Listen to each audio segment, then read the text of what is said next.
প্রত্যাশা করি ন্যায় বিচার, যে এত মানুষ, এত আমাদের ভাই বোনেরা শহীদ হয়েছেন, আহত হয়েছেন, রক্ত দিয়েছেন, আমরা সকলেই ন্যায় বিচার পাব। এবং যারা এই হত্যাকাণ্ডের সাথে জড়িত, আওয়ামী লীগ, পুলিশ সহ যারা জড়িত, তারা বিচারের আওতায় আসবেন, তাদের শাস্তি হবে। এবং এই ন্যায় বিচার একটা নিদর্শন হয়ে থাকবে শুধু বাংলাদেশের জন্যই নয়, পৃথিবীর জন্য, যে যদি কেউ স্বৈর শাসন কায়েম করতে চায়, জনগণের উপরে আক্রমণ চালা, জনগণকে হত্যা করে, তার পরিণতি আসলে কি হয়। দ্বিতীয়ত আমি বলেছি যে এখন পর্যন্ত ট্রাইব্যুনালে আমরা সন্তুষ্টি জ্ঞাপন করছি, বিচার চলছে, কিন্তু মামলা কিন্তু আরও অনেকগুলো, এটা কিন্তু মাত্র একটা মামলা। ট্রাইব্যুনালে অনেক মামলা রয়েছে এবং সাধারণ কোর্টে আরও অনেক মামলা রয়েছে, গুমের মামলা রয়েছে।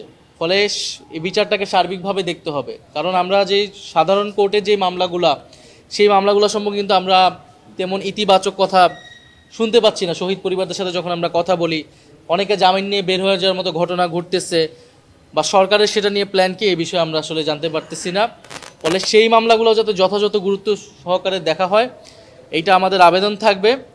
একইভাবে এই মামলাকে শুধু যাতে, একটা তো রাজনৈতিক দিক যে শেখ হাসিনাকে আমি বিচারের আওতায় আনতেছি, আওয়ামী লীগ এনে থাকে, একইভাবে পুলিশ সহ, মিলিটারি সহ অন্যান্য বাহিনীর যারা এই জুলাই গণঅভ্যুত্থান সহ গুমের ঘটনায় যুক্ত, তাদেরকেও যাতে বিচারের আওতায় আনা হয়।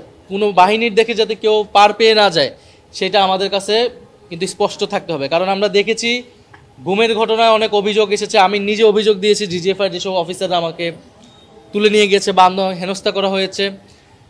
এছাড়াও যারা সেনাবাহিনীর বিভিন্ন অফিসার, র্যাবে যারা ছিল, ডিজিএফআইতে যারা ছিল, তারা যেই নেতিবাচক ভূমিকা গুমের ঘটনা এবং জুলাই গণঅভ্যুত্থানে পালন করেছে, আপনারা রামপুরা বাড্ডার ঘটনায় দেখেছেন, বিজিবির একজন আর্মির অফিসার, এদেরকে কিন্তু এখনও গ্রেফতার করা হচ্ছে না। ফলে ট্রাইব্যুনালের কাছে এবং আদালতের কাছে, সরকারের কাছে আমাদের কিন্তু আবেদন থাকবে যে অপরাধী যে, তাকে যাতে বিচারের আওতায় হয়, সে কোন বাহিনীর সেটা যাতে দেখা না হয়।